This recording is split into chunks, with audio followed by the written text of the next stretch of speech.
بڑی لیٹ زندگی میں، لیٹ میں کہہ رہا ہوں کہ کرکٹ کے آخری دنوں میں کسی وجہ سے میں پھر اس راستے پہ نکل گیا، اور بڑی لیٹ میں نے اپنی زندگی میں نبی صلی اللہ علیہ وسلم کی زندگی کو اسٹڈی کیا۔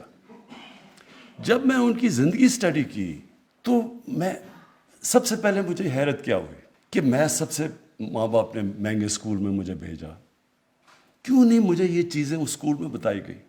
سب سے بڑی جو چیز ہے، اور آپ کو میں یقین دلاتا ہوں کہ ابھی تک ہماری 95% بچوں کو یہ پتہ ہی نہیں ہے۔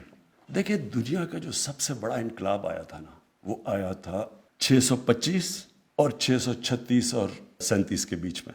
یہ کبھی دنیا میں ایسا ہوا نہیں ہے۔ یہ اگر چیز یورپ میں ہوتی، مغرب میں ہوتی، تو اس کے اوپر پتہ نہیں کتنی کتابیں لکھی گئی ہوتی، فلمیں بنی ہوتی، کیا کیا ہوتا۔ میں آپ کو یقین دلاتا ہوں کہ مجھے اگر اتنی لیٹ زندگی میں پتہ چلا تو یہاں اکثریت کو نہیں پتا کہ وہ کیا ہوا تھا۔ وہ ایک بہت بڑا دنیا کی تاریخ کا فینومینا تھا جس کو آپ سمجھ ہی نہیں سکتے کہ 625 میں 313 لوگ ہوتے ہیں جنگ بدر میں، اور 636 میں اور 27 میں 2 سپر پاور 11 اور 12 سال میں گھٹنے ٹیک دیتے ہیں ان کے سامنے۔ یہ کیا ہوا تھا؟ اس کے اوپر کوئی ریسرچ ہوئی، کوئی ہمیں بتایا گیا، کوئی ہمارے بچوں کو پتہ ہے کہ پتہ تو چلے یہ ہوا کیا تھا۔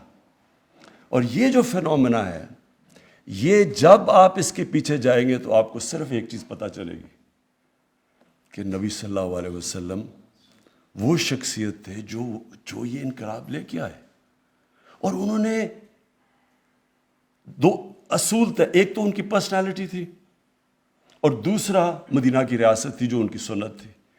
تو تب مجھے سمجھ آئی کہ کیوں اللہ ہمیں حکم دیتا ہے کہ ان کی زندگی سے سیکھو، کیونکہ اگر آپ ان کی زندگی سے سیکھیں گے تو وہ آپ کی عظمت کا راستہ ہے۔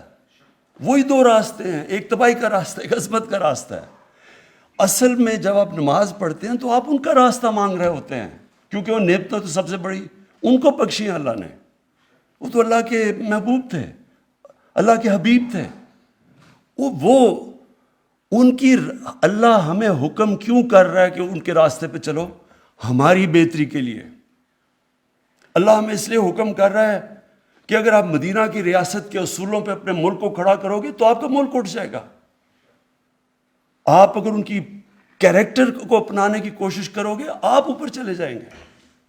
صادق اور امین، آپ کسی گاؤں میں چلے جائیں، پتہ چلا لیں سارا گاؤں بتائے گا جی وہ بڑا وہ ہے صادق اور امین، سارا گاؤں اس کے پاس جائے گا مسئلے حل کروانے کے لیے، سارا گاؤں اس کی عزت کرے گا، پیسے سے کوئی تعلق نہیں ہوگا۔ لوگ عزت کرتے ہیں جو بھی ان کی جو کیریکٹر اس کو فالو کرے گا وہ ویسے ہی اٹھتا جائے گا، ایماندار آدمی۔